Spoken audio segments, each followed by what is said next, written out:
नमस्कार दोस्तों, आज हम एक दिलचस्प सवाल के बारे में बात करेंगे। क्या भारत कभी जापान की बराबरी कर सकता है? भारत और जापान दोनों एशियाई देश हैं, लेकिन इनके विकास के रास्ते और परिणाम बिल्कुल अलग हैं। आइए जानते हैं कि किन कारणों से जापान भारत की बराबरी नहीं कर सकता और इसके पीछे के कौन कौन से मुख्य कारण हैं। सबसे पहले हमें दोनों देशों की ऐतिहासिक पृष्ठभूमि को समझना होगा।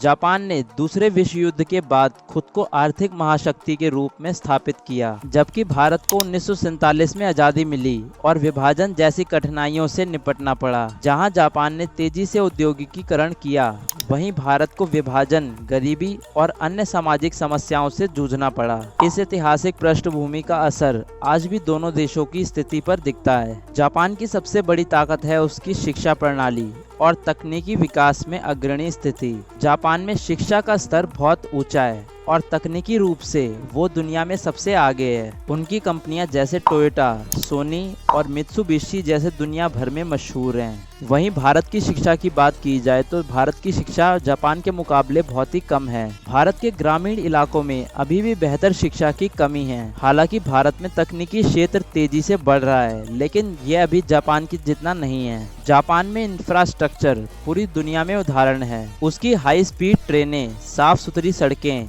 और टेक्नोलॉजी से लैस शहर से काफी आगे है। दूसरी तरफ भारत अभी भी बुनियादी सुविधाओं की कमी से जूझ रहा है। यहाँ तक कि बड़े शहरों में भी यातायात की समस्या और छोटी मोटी कमियां देखने को मिलती हैं। जापान की कार्य संस्कृति बहुत ही अनुशासित है।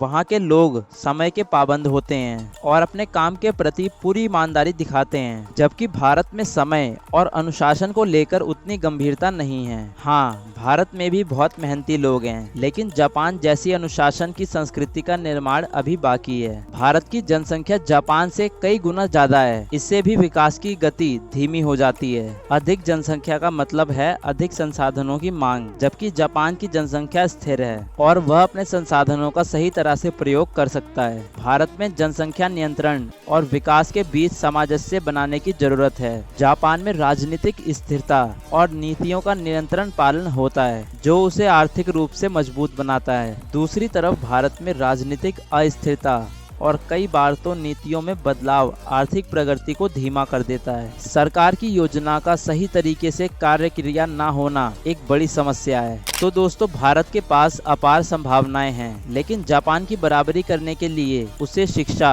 तकनीकी विकास, बुनियादी ढांचे, अनुशासन और राजनीतिक स्थिरता जैसे कई क्षेत्रों में सुधार करने की जरूरत है। हालांकि भारत की अपनी विशेषता है और अगर सही दिशा में काम किया जाए तो भारत भी वैश्विक मंच पर जापान के सामने ऊंचाइयों को छू सकता है। हमें बस धैर्य और मेहनत के साथ आगे बढ़ना है। अगर आपको यह वीडियो अच्छी लगी तो वीडियो को लाइक करके चैनल को सब्सक्राइब करें और कमेंट में अपने विचारों को जरूर बताएं। धन्यवाद।